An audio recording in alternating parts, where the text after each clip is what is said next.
Hello everyone, welcome back to my YouTube channel. So we will be reacting three true horror story and I will be done working more on the new channel. Anyway, I'll make more radio posts to how long and doing I tired from long healthy. Do you ready reaction?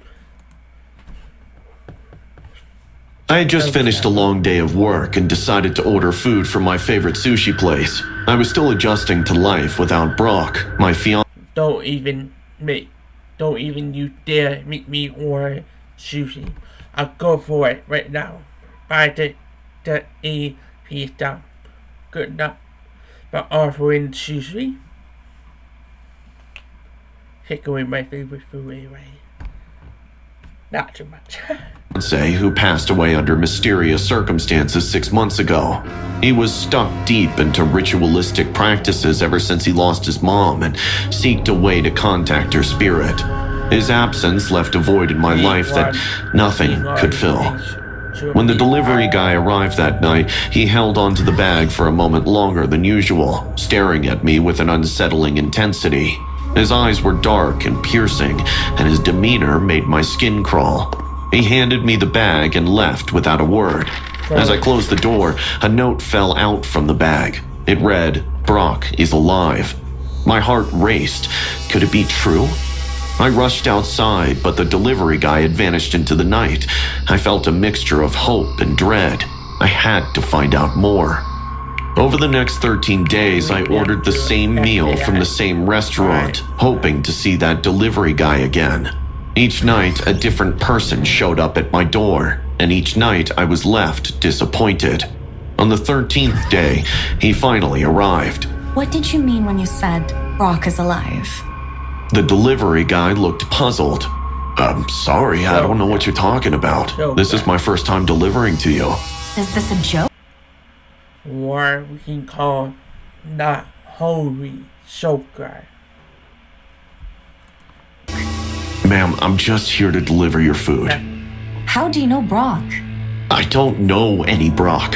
Look, miss, I'm not looking for any trouble. The food is $12.50. I felt a wave of confusion. Was he lying?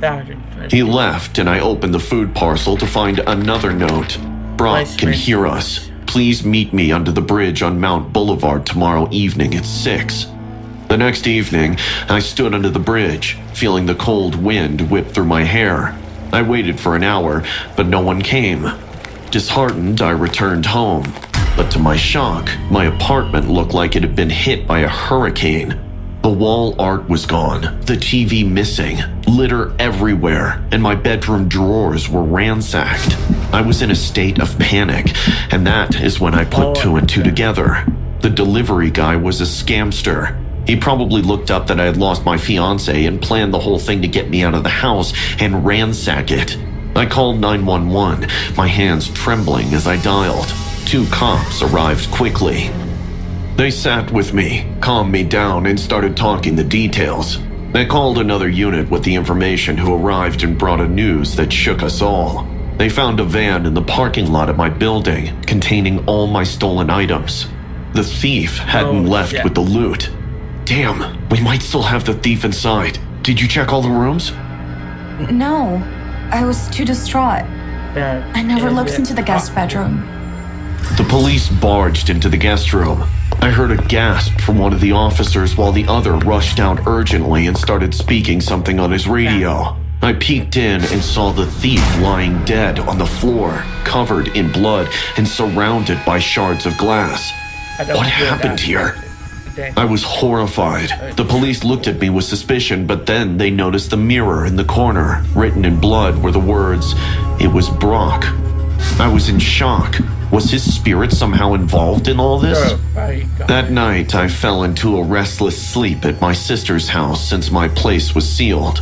My mind swirling with fear and confusion, all the pain which I had finally started to avoid, surfacing.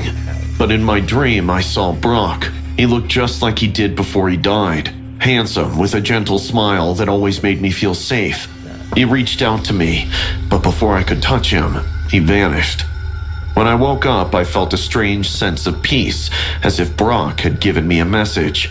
I got out of the bed and went to the bathroom, where I saw a faint reflection of Brock in the mirror, smiling at me.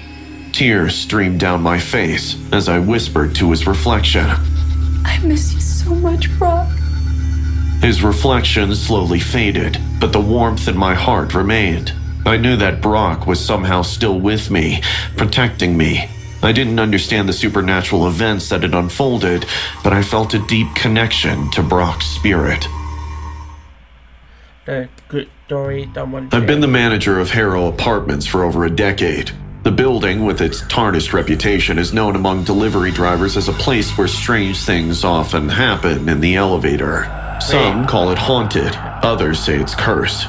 Whatever it is, it's my job to keep things running smoothly. Thì ra no idea where it died. You know, like mention. For example, you know that White House most time it get haunted because a lot of people die at boat crash. It's where it died. Not mention where it died, where rubble and wreck. For example, in this building, I know it complicated to frame. You can look up to that word wave dive. It's a lot of mission, a lot of mention, you know what I mean? They both look up, I know. Anyway, back to Vale. I'm tired, but I knew he'd sprain that mission. But I'm tired to sprain the whale. You'll find out soon. Or at least as smoothly as they can in a place like this. The rumors started years ago, but the incidents that cemented Harrow's infamy was hard to dismiss. The first one was the most shocking. A young delivery guy, maybe in his early 20s, entered the elevator with a bag of food. The CCTV footage showed him looking around nervously as soon as the doors closed. He seemed to hear something, then his eyes widened in horror. Without warning, he burst into flames. Spontaneous combustion, they call it. One moment he was there, the next, gone in a blaze. How does someone just burst into flames? The second incident wasn't any easier to explain. Another Right on fire. Okay, the guy who come in. Okay, you don't want elevator. You're in door. Delivery person, an older man this time, entered the elevator. The footage showed him clutching his chest as soon as the door shut. He stumbled, gasping for air, and collapsed. A stroke, the doctor said, but the timing was uncanny. Then there was a third, a woman delivering groceries. I think the elevator is rented for acting. She entered the elevator, and as soon as the doors closed, she started screaming, her eyes fixed on something invisible in the corner. She banged on the doors, begging to be let out, then fell to the floor, dead from a heart attack. These incidents never happened to residents, only to delivery people. And not every delivery person, just some. And then came Bruce.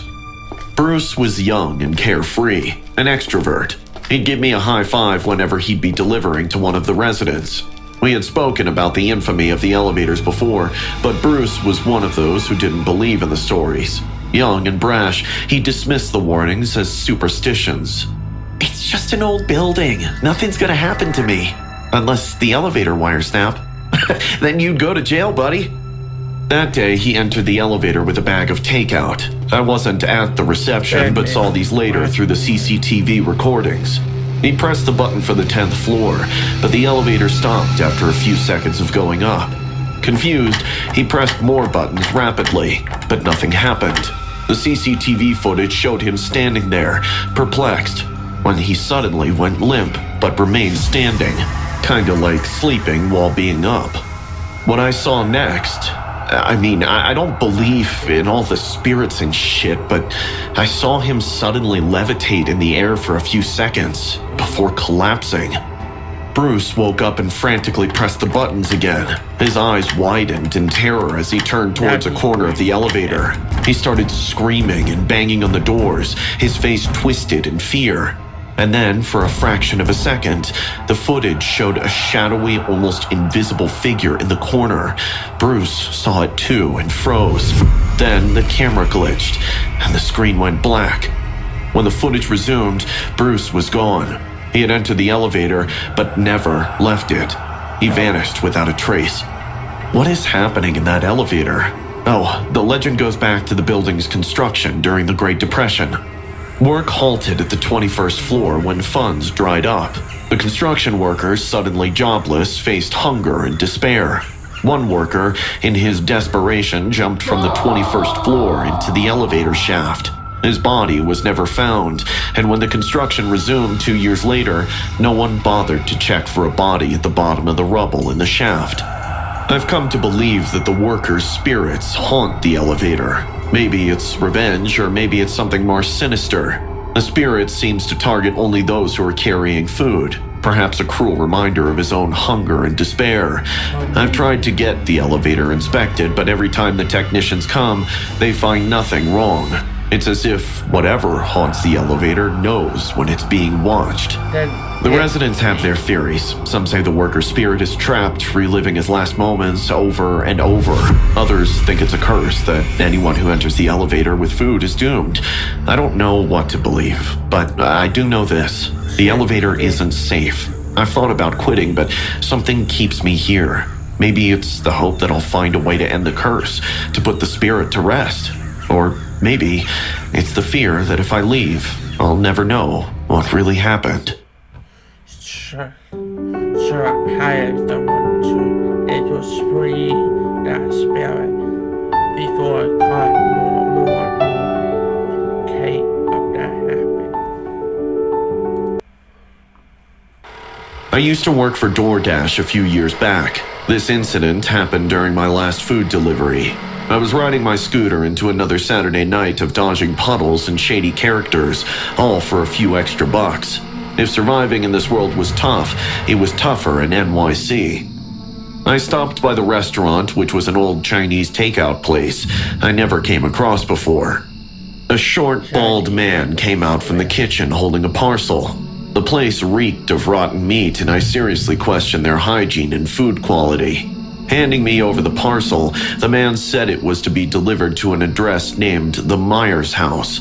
The old man looked at me with a blank stare and said, "Deliver it promptly before midnight. Do not knock. Leave it on the doorstep."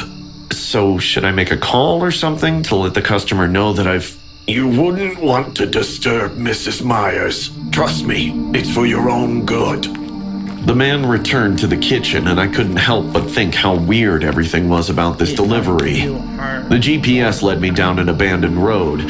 Soon, a dark shape materialized from the murk. A dilapidated house with its windows boarded up, staring back like lifeless eyes. Despite the thick, humid air, I felt a shiver run down my spine. I rechecked the address. It matched. A faint light illuminated the dark porch. There was no doorbell. I hesitated for a moment, then knocked on the heavy oak door.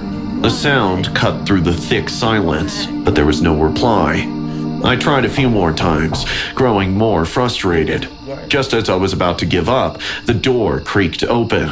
An old woman's partial face appeared in the crack.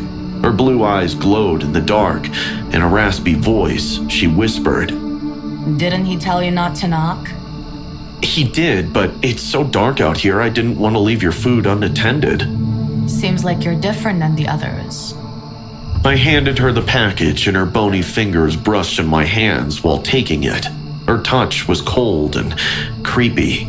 Just then, a loud thunder cracked outside and heavy rain started. I murmured to myself in a low voice, "Damn it, now I have to drive back in this weather." Well, you can wait here. Maybe have a glass of wine till the rain slows down. A glass of wine wouldn't hurt, so I stepped in. The inside was a complete turnaround from the creepy exterior. A roaring fire. We sure reward him for most world dumbass debris. Gertie. Crackled warmly in a grand stone hearth, casting a cozy glow over a luxurious living room. Eleanor introduced herself with an apology and asked me to have dinner with her. While I ate, Eleanor talked about the weather and the town. Her eyes, the only part of her face lit up by the fire, glowed with an unsettlingly bright amber. An eerie sensation started to crawl up my spine. After finishing the last bite, a strange emptiness settled in my stomach. "Thank you," I said, pushing the plate away. That was deliciously different. I had no idea this restaurant serve was this good. Eleanor chuckled, letting out her crooked teeth, and said, Yeah, people often judge by the physical appearance. Anyways, it's time for dessert. I ran my hand over my full stomach and told her I didn't have a place left for dessert. And that's when her face changed. She grinned and picked up a sharp steak knife, saying, The dessert is for me, dear. I'm happy the restaurant sent a white guy after such a long time. And I'm even happier that you knocked on the door. A sudden wave of dizziness hit me. My head spun and the warmth from the fire turned into an overwhelming heat. Panic surged up my throat. I tried to stand, but my legs felt like lead. Eleanor moved towards me with an unsettling hunger and a cruel smile. She was no longer frail. I'll enjoy you slowly. I promise. This wasn't just a bad takeout. This was something far more sinister. With a jolt of adrenaline, I grabbed a heavy brass candlestick from a nearby table. As Eleanor lunged, I swung the candlestick, hitting her with a sickening crack. When she collapsed to the floor, a low, inhuman growl escaped her lips. She still tried to reach out to me. Taking advantage of the momentary reprieve, I stumbled towards the door, vision blurry. My hands fumbled for the handle, finally finding purchase. I slammed the door open and dashed into the rain, lungs screaming for air. I didn't look back. I didn't stop until the ragged outline of civilization reappeared, shimmering like a mirage in the distance. I saw a car coming, and with all my strength, I waved my arms, and then fainted on the muddy road. Later at the hospital, the doctors were baffled by my incoherent ramblings about an old woman who tried to eat me. They told me they found roofies in my stomach, and I think it came from the wine because Eleanor and I ate the same food. What's even more surprising is that the restaurant from where I picked up Eleanor's order vanished from the face of the earth. It was nowhere in the GPS. I'm certain that underground restaurants are scattered through NYC that are secretly filling these cannibals' midnight cravings.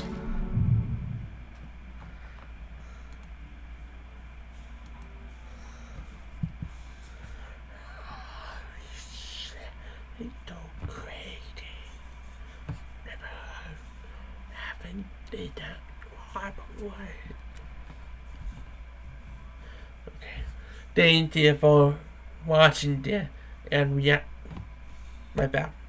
Thank you for watching this video. If you want to see more in future, please comment. Don't get quit. Right? And me comment. I know. And don't get quit. Boom. Someone to find me. Oh, I actually to find myself. I'm joking. Don't get quit to find. Okay, I'll see you later. Well, see how it goes. I shall be meet up my good friend soon. I'm waiting for them to tell their big thing. Okay? See you later. Watch them out.